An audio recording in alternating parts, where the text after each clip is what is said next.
बन करके जाती है, समय आने के बाद उनके गर्भ से बच्चे होते हैं। उसी प्रकार भक्ति के गर्भ से पुत्र पैदा होंगे भगवान के द्वारा। और उस पुत्र का नाम क्या होगा? कहते हैं ज्ञान और वैराग्य। इसकी कथा कब सुने थे? ज्ञान वैराग्य की कथा। ये कब होगा? जब हम भक्ति भगवान के चरणों में समर्पित कर देंगे, तब ज्ञान और वैराग्य आएगा। सज्जनों, अगर दो पुत्र हैं ज्ञान और वैराग्य, तो आप सबको मालूम है कि कई बार बच्चा जो है माँ के रूप से ढल जाते हैं, कई लोग बाप के रूप में ढल जाते हैं। अब ये दो रूप पुत्र हैं ज्ञान और वैराग्य, ये किसके किसके रूप में ढले हैं? तो कहते हैं जो वैराग्य है ये अपने पिता के ऊपर गया हुआ है, मतलब भगवान नारायण के ऊपर है। और ज्ञान जो है ये माता के स्वरूप भक्ति के स्वरूप को प्राप्त कर लेती है। इसलिए गीता में लिखा है श्रद्धावानम लभते ज्ञानम। यदि आप ज्ञानवान होंगे तो भक्ति आपके अंदर में चल करके आ जाएगी। इसलिए हमारी आज की जो कथा है यहीं से प्रारंभ होती है ज्ञान और वैराग्य की कथा के साथ। ऐसे कथा को पूर्ण करने के लिए परमपिता परमात्मा जो है सज्जनों इस संसार में कई प्रकार रूप धारण करके आते हैं, जिसमें भगवान श्री कृष्ण जी महाराज ठाकुर जी महाराज परिपूर्ण रूप से अवतरित होकर के आए थे। और भगवान के आने का कारण आप सभी को मालूम होगा, परित्राणाम साधूनाम विनाशाय च दुष्कृताम। जो दुष्कर्म करने वाले प्राणियों का संहार करना, परित्राणाम साधूनाम, और जो साधु पुरुष हैं उनका कल्याण करना। देखिए ज्ञानी तो बहुत है परीक्षित जी महाराज, केवल वेद पढ़ लेने से आदमी ज्ञानी नहीं हो सकता, रामायण पढ़ने वाला बड़ा बुद्धिमान नहीं हो सकता, उसमें भी आसुरी वृत्ति आ जाती है। वैसे जैसे रावण के बारे में आप लोगों ने सुना होगा, रावण कितना बड़ा पंडित था, गोपाल जी प्रकांड पंडित, चारों वेद विषय शास्त्र के वो जानने वाले थे, लेकिन उसका कर्म क्या था? ज्ञानियों के समान था क्या? है ना? आसुरी प्रवृत्ति थी, राक्षस बना हुआ था।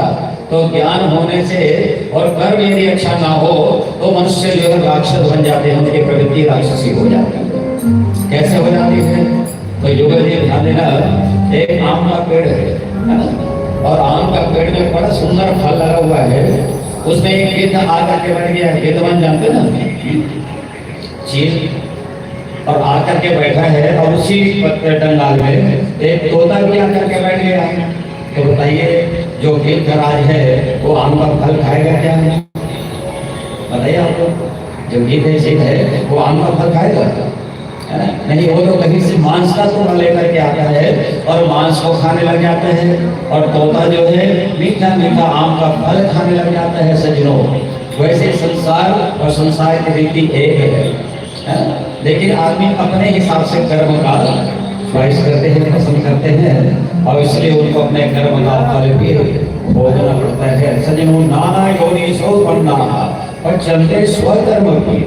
तो हर मनुष्य अपने कर्म का फल इस संसार में भोग रहा है। तो आपको आम चाहिए या सड़ा गला मांस चाहिए, ये तो आपके विवेक के ऊपर निर्भर करता है। श्री सूत जी महाराज नैमिषारण्य नाम की जगह में जब बैठे हुए थे तो ऋषियों ने पूछा, कहते हैं श्री सूत जी महाराज, अब आप हमें कृपा करके एक बात बताइए कि भगवान इस संसार में क्यों अवतार लेकर के आए? उनका प्रयोजन क्या था? और आने के बाद भगवान श्री कृष्ण परिपूर्ण रूप से कौन कौन सी लीला करने वाले हैं? और भगवान के वापस चले जाने के बाद ये जो धर्म है ये किसका आश्रय लेता है, किसका शरण में जाता है, ये हम आपसे कृपा करके जानना चाहते हैं प्रभु। तब से सूत जी महाराज बताने लग गए कि सज्जनों, जैसे भव सागर यदि पार होना है तो मल्लाह की आवश्यकता पड़ती है, नाविक की आवश्यकता पड़ती है। ऐसे सूत जी महाराज आज उनको नाविक के रूप में मिले हुए हैं। और जब संत का दर्शन हो जाए तो एक बात तो समझ लीजिएगा कि बिनु हरि कृपा मिले नहीं संता। जब तक भगवान की कृपा नहीं होगी, संत की कृपा नहीं होगी, तब तक आपका कल्याण होने वाला नहीं है, संभव नहीं है। इसलिए हमारा निवेदन है, भगवान को बिल्कुल मत भूलिए आप लोग, बल्कि संत को दर्शन करने के लिए प्रयास